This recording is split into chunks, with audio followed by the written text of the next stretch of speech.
Happy birthday ಮಗಳೇ. Thank you ma'am. Thank you sir. Sir ಅಯ್ಯೋ sir ಏನಾಯ್ತು sir? ಏನಾಯ್ತು ಸರ್? ಸರ್ ಸರ್ ಏನಾಯ್ತು ಅಯ್ಯೋ ಸರ್? ಮಾತಾಡಿ ಸರ್.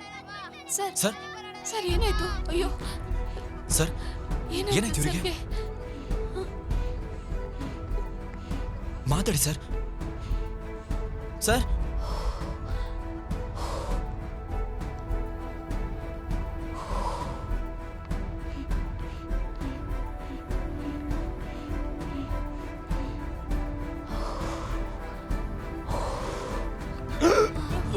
ಸರ್ ಸರ್ ಸರ್ ಎದ್ದೇಳಿ ಸರ್. ಸರ್ ಸರ್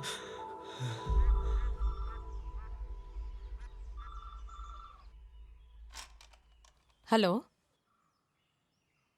ಇಂಡಿಯಾ ಅವ್ರ ಅಮ್ಮನೇ ಮಾತಾಡ್ತಿರೋದು. ಹಾಂ ಸರಿ, ಓಕೆ, ನಾನು ಅವ್ರಿಗೆ ಹೇಳ್ತೀನಿ. ಅವ್ರು ಎಲ್ಲಿ ಹೋದ್ರಮ್ಮ? ಅವನು ಆಚೆ ಇದ್ದಾನೆ. ಏನಾಯ್ತಮ್ಮ?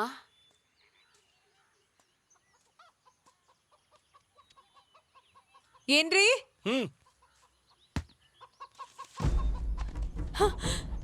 ಅಮ್ಮ ರೀ, ಏನ್ರಿ? ಕಣ್ ತೆಗಿರಿ. ಅಯ್ಯೋ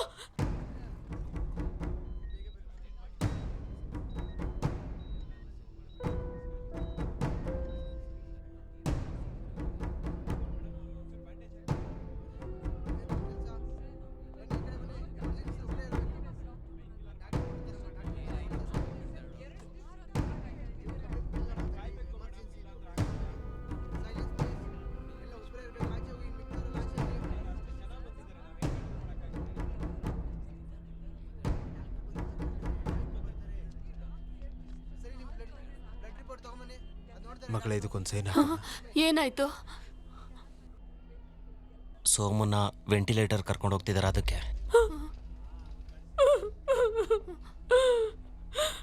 ಇವತ್ತು ನಮ್ಮ ಮಗುದು 10ನೇ ವರ್ಷದ ಬರ್ತಡೇ ಅಲ್ವಾ? ದೇವ್ರೆ,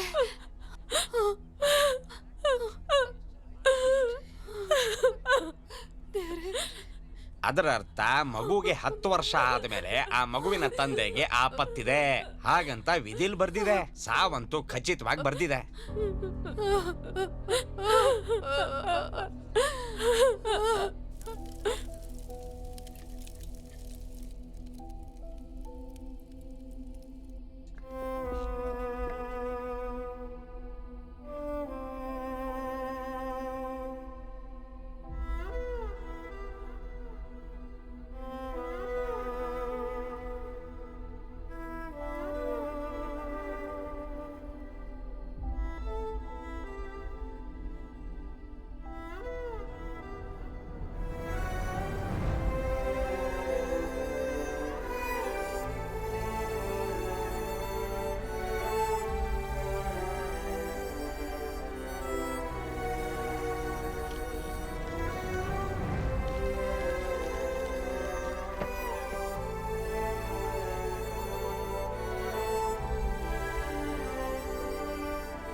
ಆನಾಫಿಲಾಕ್ಟಿಕ್ ಶಾಕ್.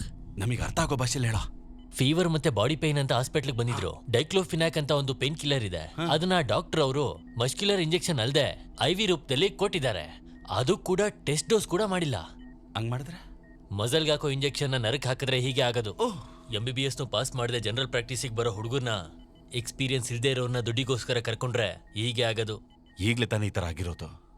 ಇವಾಗ ಏನ್ ಮಾಡೋದು? ಅದೇ ಹಕ್ಕಿಗಳಿಂದ ಬರೋ ರೋಗದ ಹೆಸರೇನಂದೆ ನೀನು? H5N1. ಹಕ್ಕಿ ಜ್ವರ ಅಷ್ಟು ಸಾಕು. ಇವನಿಗೆ ಬಂದಿರೋದು ಹಕ್ಕಿ ಜ್ವರ. ನೀನ್ ನಾನು ಹೇಳಿದ್ದನ್ನ ಕೇಳಿ ಸಾಕು.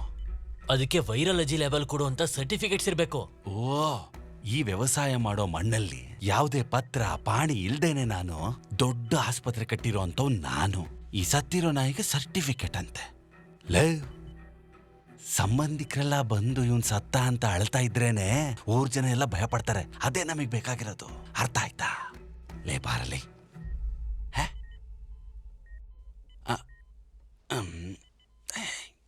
ಪ್ರಾಬ್ಲಮ್ ಇಲ್ಲ, ಅನ್ಕಾನ್ಶಿಯಸ್ ಆಗಿದ್ದಾನೆ. ಹಾ, ಒಳ್ಳೇದಾಯ್ತು. ಇಲ್ಲ ಅಂದಿದ್ರೆ ಇವನಿಗೆ ಇನ್ನೊಂದು ಪಾಯ್ಸನ್ ಬರುವಂತ ಇಂಜೆಕ್ಷನ್ ಕೊಟ್ಟು ಅದನ್ನು ನಾವೇ ನೋಡ್ಕೋಬೇಕಾಗಿತ್ತು. ನಮ್ಮ ಕರ್ಮ. ನಡೆಯಲಿ.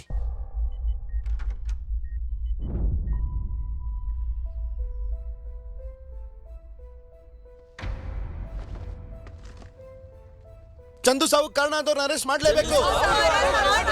ಕೌನ್ಸಿಲರ್ ಮತ್ತು ಅವ್ರ ಕಡೆಯವ್ರನ್ನ ಅರೆಸ್ಟ್ ಮಾಡಲೇಬೇಕು. ನಕಲಿ ಡಾಕ್ಟರ್ಸ್ ಮೇಲೆ ಆಕ್ಷನ್ ತಗೊಳ್ಳೇಬೇಕು. ಚಂದು ಸಾವು ಕಾರಣ ಆದವ್ರನ್ನ ಅರೆಸ್ಟ್ ಮಾಡಲೇಬೇಕು. ಕೌನ್ಸಿಲರ್ ಮತ್ತು ಅವ್ರ ಕಡೆಯವ್ರನ್ನ ಅರೆಸ್ಟ್ ಮಾಡಲೇಬೇಕು. ನಕಲಿ ಡಾಕ್ಟರ್ಸ್ ಮೇಲೆ ಆಕ್ಷನ್ ತಗೊಳ್ಳೇಬೇಕು. ಕೌನ್ಸಿಲರ್ ಮತ್ತು ಅವ್ರ ಕಡೆಯವ್ರನ್ನ ಅರೆಸ್ಟ್ ಮಾಡಲೇಬೇಕು. ಇದಕ್ಕೆ ಕಾರಣ ಆದವ್ರನ್ನೆಲ್ಲ ಅರೆಸ್ಟ್ ಮಾಡಲೇಬೇಕು. ಇದಕ್ಕೆ ಕಾರಣ ಆದವ್ರನ್ನೆಲ್ಲ ಅರೆಸ್ಟ್ ಮಾಡಲೇಬೇಕು.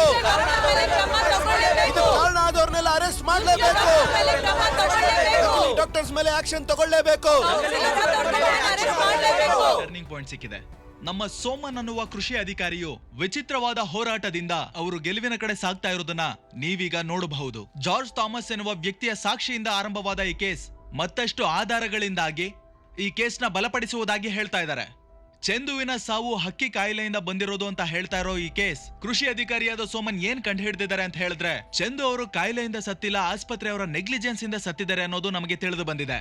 ಇದಕ್ಕೆ ಮುಖ್ಯವಾದ ಕಾರಣ ಯಾರು ಅಂತ ಹುಡುಕ್ತಾ ಹೋದ್ರೆ ಈ ಏರಿಯಾದ ಕೌನ್ಸಿಲರ್. ಈ ಕೇಸ್ನ ವಿಚಾರಣೆ ಮಾಡುವಂತ ಸಂದರ್ಭದಲ್ಲಿ ಇದು ತಿಳಿದು ಬಂದಿದೆ. ಈ ಕೇಸ್ನ ಇನ್ನೂ ಸ್ಟ್ರಾಂಗ್ ಮಾಡೋದಕ್ಕೋಸ್ಕರ ಜಾರ್ಜ್ ಥಾಮಸ್ ಮತ್ತೆ ಸೋಮನ್ ಅವರು ಪೊಲೀಸ್ ಸ್ಟೇಷನ್ ವರೆಗೂ ಬಂದಿದ್ದಾರೆ. ಮುಂದೇನಾಗುತ್ತೆ ಅಂತ ಎಕ್ಸ್ಕ್ಲೂಸಿವ್ ಆಗಿ ನಮ್ಮ ಚಾನೆಲ್ ನಲ್ಲಿ ನೋಡಬಹುದು. ಇಂಥ ಪರಿಸ್ಥಿತಿನಲ್ಲಿ ನೀವ್ ಏನ್ ಹೇಳೋದಕ್ಕೆ ಬಯಸ್ತೀರಾ? ಯಾವ ಕಾರಣನೂ ಇಲ್ದೇನೆ ಜಾರ್ಜ್ ಸರ್ನ ICUಲಿ 2 ದಿನದಿಂದ ಇಟ್ಟಿದ್ದಕ್ಕೇನೆ ಈ ವಿಷಯ ಹೊರಗಡೆ ಬಂದಿದ್ದು. ಅವ್ರು ಮಾಡಿರೋ ತಪ್ಪಿಗೆ ಪಶ್ಚಾತ್ತಾಪ ಪಡ್ತಿದ್ದಾರೆ. ಇವ್ರು ಎಷ್ಟು ಧೈರ್ಯವಾಗಿದ್ದಾರೆ ಅಂದ್ರೆ ಇವ್ರು ಏನೇ ಮಾಡಿದ್ರು ಇವ್ರನ್ನ ಯಾರು ಏನು ಕೇಳೋದೇ ಇಲ್ಲ ಅನ್ನೋ ಥರ. ಅದಕ್ಕೆ ಇಷ್ಟು ದಿನ ಇವರು ಯಾರಿಗೂ ಗೊತ್ತಾಗದೆ ಇರೋ ಥರ ಈ ದಂಧೆ ನಡೆಸ್ತಾ ಇದ್ರು. ಆಮೇಲೆ ನಾನೊಬ್ಬ ಅನ್ಕೊಳ್ತಿದ್ದ ಹಾಗೆ ಈ ದೇಶ ಸರಿ ಹೋಗುತ್ತೆ ಅಂತೇನಿಲ್ಲ. ಅದಕ್ಕೆ ಎಲ್ಲರೂ ಸಪೋರ್ಟು ಬೇಕು, ಸ್ಪೆಷಲ್ ಆಗಿ ಮೀಡಿಯಾ ಅವ್ರದ್ದು. ಅದು ಅಲ್ಲದೆ ಈ ರಾಜಕೀಯದವ್ರು ಕೊಡೋ ದುಡ್ಡನ್ನ ಈಸ್ಕೊಂಡು ಅವ್ರಿಗೆ ಮಾತ್ರ ಪಬ್ಲಿಸಿಟಿನ ಕೊಡಬೇಕು ಅನ್ನೋದು ಅಷ್ಟೇ ಅಲ್ಲ ಮೀಡಿಯಾ ಅವ್ರ ಕೆಲಸ. ನಮಗೆ ಅನ್ಯಾಯ ಅಂತ ಎಲ್ಲೇ ಕಾಣಿಸಿದ್ರು ಸರಿ, ನಮ್ಮ ಜಾತಿನೋ ಮತಾನೋ ಅವ್ನ್ ಬಡವನೋ ಶ್ರೀಮಂತನೋ ಅಂತ ಯಾವ ಭೇದ ಭಾವ ಮಾಡದೆ ನ್ಯಾಯನ ಕೇಳೋದಕ್ಕೆ ನೀವೆಲ್ಲರೂ ಮುಂದೆ ಬರಬೇಕು, ಎಸ್ಪೆಷಲಿ ನೀವು ಮೀಡಿಯಾದವರು. ಇದ್ರ ಮೇಲೆ ನನಗೆ ಏನು ಹೇಳೋಕೆ ಇಷ್ಟ ಇಲ್ಲ. Thank you.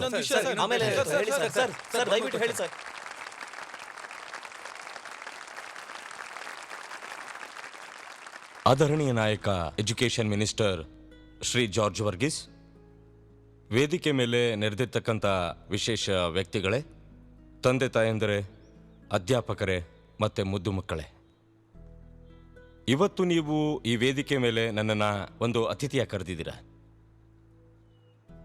ಆದರೆ ನಾನಿಲ್ಲಿ ನಿಲ್ಲೋದಿಕ್ಕೆ ಕಾರಣ, ವೈಯಕ್ತಿಕವಾಗಿ ನಾನು ತುಂಬ ಸಂತೋಷವಾಗಿ ವೇದಿಕೆ ಮೇಲೆ ನಿಂತಿದ್ದೀನಿ. ಇದು ನನ್ನ 2ನೇ ಜನ್ಮ ಅಂತ ನಿಮ್ಮಲ್ಲಿ ಎಷ್ಟು ಜನ ಗೊತ್ತಿದೆ ಹೇಳಿ?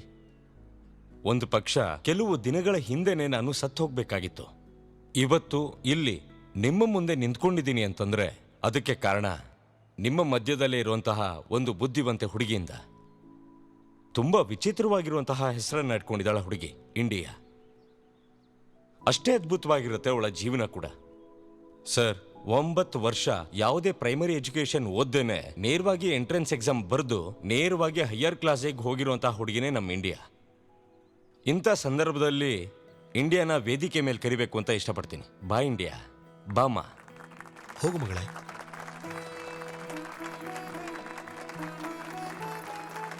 I am proud of you my girl. Thank you for saving my life.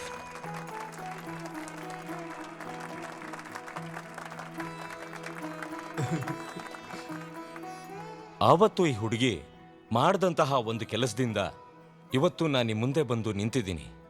ಒಂದು ವೇಳೆ ಇಂಡಿಯಾನ ಹುಡುಗಿಗೆ ಅದ್ರ ಇಂಪಾರ್ಟೆನ್ಸ್ ಗೊತ್ತಿರಲಿಲ್ಲ ಅಂತ ಅನ್ಸತ್ತೆ. ಅದನ್ನು ತಿಳ್ಕೋಬೇಕು ಅನ್ನೋ ಅವಶ್ಯಕತೆ ಇಲ್ಲ. ಅವತ್ತು ನೀನು ಮಾಡ್ದೆಲ್ಲ ಏನು ಅಂತ ಗೊತ್ತಾದು? ಗೊತ್ತು ಸರ್, ಅದ್ರ ಹೆಸರು CPR ಅಂತ ನಮ್ಮಪ್ಪ ನನ್ಗೆ ಹೇಳ್ಕೊಟ್ಟಿದ್ದಾರೆ. ಇದನ್ನ ಹೇಳ್ಕೊಟ್ಟಿದ್ದು ನಿಮ್ಮ ಅಪ್ಪನ? ಸ್ಕೂಲಲ್ಲಿ ಹೇಳ್ಕೊಡ್ತಿರೋ ವಿಷಯ ಎಲ್ಲ ನಮ್ಮಪ್ಪ ಹೇಳ್ಕೊಟ್ಟಿದ್ದಾರೆ. ಇದೊಂದು ಚಿಕ್ಕ ಕೆಲಸ ಅಲ್ಲ. ಈ ಸಂದರ್ಭದಲ್ಲಿ ಇಂಡಿಯಾ ಅವ್ರ ತಂದೆ ವೇದಿಕೆ ಮೇಲೆ ಬರಬೇಕು ಅಂತ ಕೇಳ್ಕೊತೀನಿ. ಕರೀತಿದ್ದಾರೆ, ಹೋಗಿ. ನಿಮ್ಮನ್ನ ಕರೀತಾರೆ.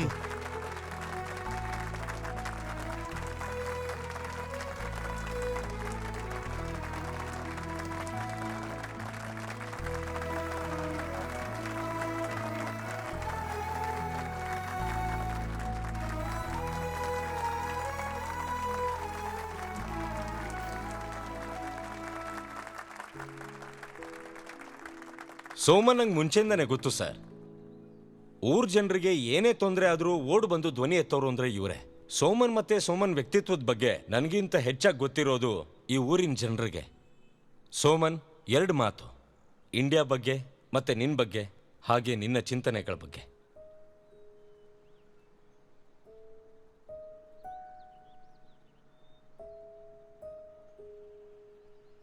ಎಲ್ರಿಗೂ ನಮಸ್ಕಾರ. ಎಷ್ಟೋ ಕಡೆ ಹಲವಾರು ರೀತಿಯಲ್ಲಿ ಸೋತಿರೋ ಮನುಷ್ಯ ನಾನು. ಊರಲ್ಲಿ ಎಲ್ಲರೂ ನನ್ನನ್ನು ಒಬ್ಬ ದಡ್ಡನ್ ಥರನೇ ನೋಡ್ತಿದ್ರು. ನನಗೆ ಅಂತ ಅಡ್ಡ ಹೆಸರುಗಳೇ ತುಂಬಾ ಇತ್ತು. ದರಿದ್ರದವನು, ಹುಚ್ಚಿನ ಮಗ, ಹೀಗೆ ಎಷ್ಟೋ ಹೆಸರುಗಳು. ನನಗೆ ಗೊತ್ತಿರೋ ಹಾಗೆ ನನಗಿಂತ ಹೆಚ್ಚಾಗಿ ನಿಮಗೆ ಗೊತ್ತು ಅಂತ ಅನ್ಕೋತೀನಿ. ನನ್ನ ಸುತ್ತ ಇರೋರು ಯಾರಿಗೂ ಕಷ್ಟ ಕೊಡದೆ, ಯಾರಿಗೂ ತೊಂದರೆ ಕೊಡಬಾರ್ದು ಅಂತಾನೆ ಜೀವನ ಮಾಡ್ಕೊಂಡು ಬಂದವನು ನಾನು. ಅದರಲ್ಲಿ ಚಿಕ್ಕ ವಿಷಯಗಳನ್ನ ನಾನು ನನ್ನ ಮಗಳಿಗೆ ಅರ್ಥ ಆಗೋ ಥರ ಹೇಳ್ಕೊಟ್ಟಿದ್ದೀನಿ.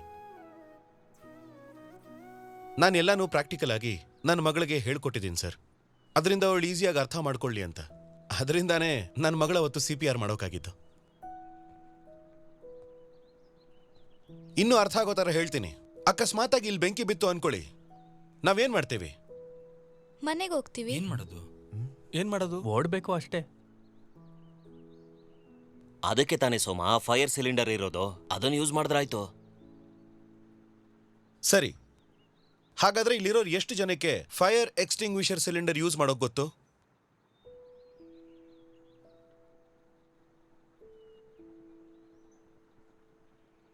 ಇದೇ ನೋಡಿ ಸರ್ ನಮ್ಮ ವ್ಯವಸ್ಥೆ. ಎಜುಕೇಶನಲ್ಲಿ ಇದು ಕೂಡ ಒಂದು ಪಾರ್ಟ್ ಆಗಬೇಕು. ನಮ್ಮ ಸುತ್ತ ಇರೋ ವಸ್ತುಗಳನ್ನ ಹೇಗೆ ಬಳಸಬೇಕು ಅಂತ ಗೊತ್ತಿಲ್ಲದೆ ಬದುಕ್ತಾ ಇದೀವಿ. ಏನ್ ಸರ್ ಇದು? ತಮ್ಮ ತಮ್ಮ ಜವಾಬ್ದಾರಿ, ಕರ್ತವ್ಯ ಏನು ಅಂತ ಮರ್ತು ಹೋಗಿದ್ದ ದಿವಸದಿಂದಾನೇ ತಮ್ಮ ಊರು ನಾಶ ಆಗೋದಕ್ಕೆ ಕಾರಣವಾಗುತ್ತೆ. ಒಂದು ಬೈಕ್ ಆಕ್ಸಿಡೆಂಟ್ ಆದ್ರೆ ಆ ರೋಡ್ ಹಾಕಿದ ಕಾಂಟ್ರಾಕ್ಟರ್ಗೆ ಮಾತ್ರ ಬೈಯೋದ್ರಿಂದ ಏನು ಪ್ರಯೋಜನ ಇಲ್ಲ. ಹೆಲ್ಮೆಟ್ಟೇ ಹಾಕೊಳ್ಳದೆ ಗಾಡಿ ಓಡಿಸೋರು ನಾವು ನಮ್ಮ ಬಗ್ಗೆ ಯೋಚನೆ ಮಾಡಬೇಕು.